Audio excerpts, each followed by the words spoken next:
اعوذ باللہ من الشیطان الرجیم بسم اللہ الرحمن الرحیم وَيَسْتَفْتُونَكَ، اور وہ آپ صلی اللہ علیہ وآلہ وسلم سے فتویٰ لیتے ہیں فی النساء، عورتوں کے بارے میں، یعنی عورتوں کے بارے میں سوال کرتے ہیں۔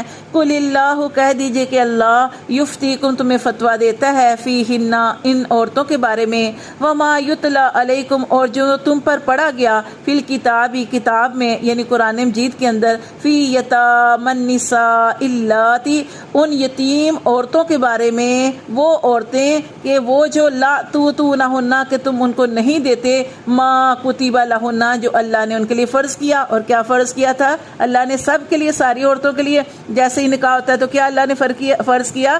حق مہر۔ تو یہ یتیم یہاں پہ خاص طور پر یتیم لڑکیوں، یتیم عورتوں کے بارے میں ہے کہ جن سے وہ نکاح تو کر لیتے لیکن کیا کرتے؟ ان کا حق مہر ادا نہیں کرتے۔ اللہ فرماتے ہیں وَتَرْغَبُونَ، اور تم رغبت رکھ